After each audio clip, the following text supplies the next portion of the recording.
పాల్గొన శుద్ధ పౌర్ణమి సందర్భంగా జరుపుకునే హోలీ పండుగ ఈసారి ప్రత్యేకత సంతరించుకుంది.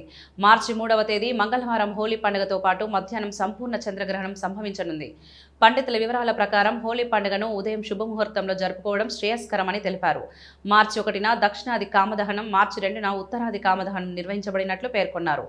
మార్చి 3న మధ్యాహ్నం 3:20 ప్రారంభమయ్యే చంద్రగ్రహణం సాయంత్రం 6:47 మోక్షకాలం ముగుస్తోంది. గ్రహణం మధ్యాహ్నం ప్రారంభమవుతున్నందున ఉదయం 6 గంటల లోపే ఆలయాల్లో నిత్య పూజలు, నివేదనలు పూర్తి చేసి దేవాలయాలను మూసివేయనున్నారు. అలాగే ఉదయం 11 గంటల లోపే గృహాల్లో పూజలు, భోజనాలు పూర్తి చేసుకోవాలని సూచించారు. గర్భిణీ స్త్రీలు మధ్యాహ్నం 12:30 నుండి రాత్రి 7 గంటల వరకు పూర్తిగా విశ్రాంతి తీసుకోవాలని సూచనలు జారీ చేశారు. మక, పుబ్బ నక్షత్రాలు మరియు కర్కాటక, సింహరాశుల వారు గ్రహణాన్ని దర్శించకూడదని తెలిపారు. గ్రహణ సమయంలో పవిత్ర స్నానాలు, దాన ధర్మాలు, మంత్రజపాలు చేయడం వలన ఆరోగ్య శుభ ఫలితాలు కలుగుతాయని పండితులు పేర్కొన్నారు. రాత్రి 7 గంటల అనంతరం ఇళ్లను శుద్ధి చేసుకుని స్నానాలు చేసి సాధారణ కార్యక్రమాలు ప్రారంభించవచ్చని సూచించారు.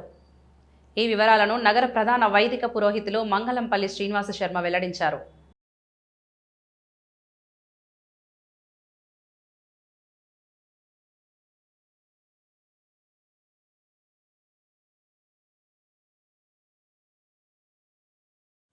మార్చి 2వ తేదీ సోమవారం రోజున ఉత్తరాది కామదహనము.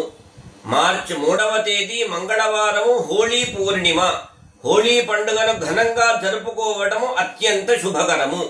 మార్చి 3వ తేదీ మంగళవారము రోజున మధ్యాహ్నం 3:20 నుండి సాయంకాలము 6:47 వరకు చంద్రగ్రహణము ఉన్నందున దేవాలయాలలో ఉదయం 6 గంటల నుండి 8 గంటల లోపుగా నిత్య పూజలు ముగించి పూర్తి చేసి నివేదనలు పెట్టి ఆలయాలన్నీ మూసివేస్తారు.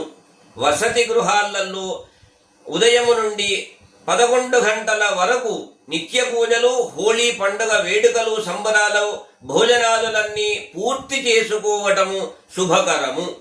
ముఖ్యంగా గర్భిణీ స్త్రీలు మధ్యాహ్నం 12:30 నుండి సాయంకాలం 7 గంటల వరకు సంపూర్ణముగా విశ్రాంతి తీసుకోవటము శుభకరము. మఘ, పుబ్బ నక్షత్రము, కర్కాటకము, సింహరాశి వాళ్ళు ఈ చంద్రగ్రహణము చూడరాదు. ఈ చంద్రగ్రహణమును పురస్కరించుకుని పవిత్ర గంగా, గోదావరి స్నానాదులు చేయటము, దానాదులు చేయటము వలన సకల శుభాలు జరుగుతాయి.